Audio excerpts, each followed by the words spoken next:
प्रश्न नंबर 1 ओडिशार कम्युनिस्ट पार्टीर प्रतिष्ठाता किए। यार सठिक उत्तर होउछि जगन्नाथ पट्टनायक। प्रश्न नंबर 2 ओडिशार इस्पात सहर केउंठी अवस्थित। यार सठिक उत्तर होउछि राउरकेला।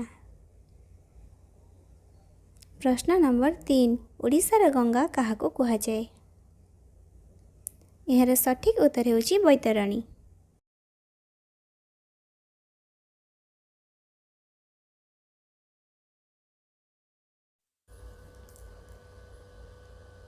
प्रश्न नंबर 4 महिमा धर्मर प्रतिष्ठाता किए।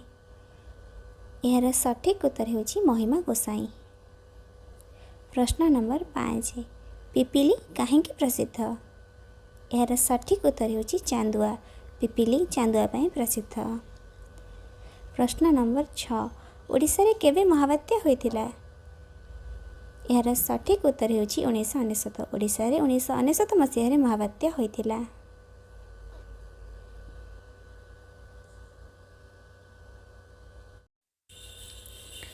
प्रश्न नंबर 7 ओडिशार प्रथम रंगीन फिल्मर नाम कौन। यार सठिक उत्तर होउछि गप हेले भी सत। प्रश्न नंबर 8 क्यों मसीह ओडिया भाषा सरकारी भाषा भाव में स्वीकृति पाइथिला। यार सठिक उत्तर होउछि 1954।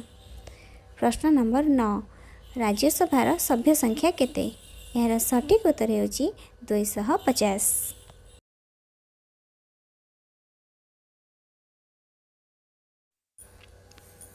प्रश्न नंबर 10 केते वर्ष रे थरे जनगणना हुए। यार सठिक उत्तर होउछि 10 वर्ष रे। 10 वर्ष रे थरे जनगणना हुए। प्रश्न नंबर 11 राज्यसभार कार्यकाल केते वर्ष। यार सठिक उत्तर होउछि 6 वर्ष।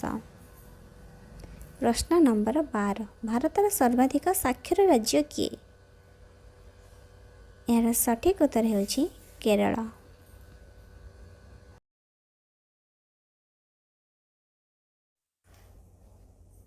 प्रश्न नंबर 13 लोकसभार कार्यकाल केते वर्ष। यार सठिक उत्तर होउछि 5 वर्ष। प्रश्न नंबर 14 ओडिशार ज्योति विहार केउंठी अवस्थित। यार सठिक उत्तर होउछि संबलपुर। प्रश्न नंबर 15 ओडिशार कला पागोड़ा काहाको कुहाଯାଏ। यार सठिक उत्तर होउछि कोणार्क सूर्य मंदिर।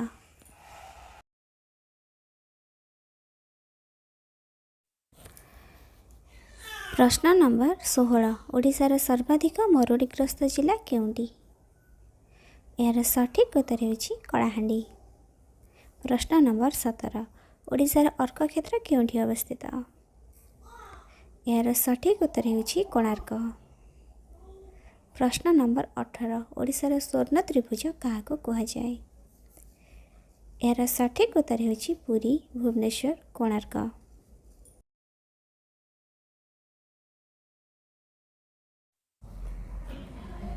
प्रश्न नंबर 19 ओडिशार केउंठारे स्पंज लुहा कारखाना अछि। यार सठिक उत्तर होउछि बड़बिल।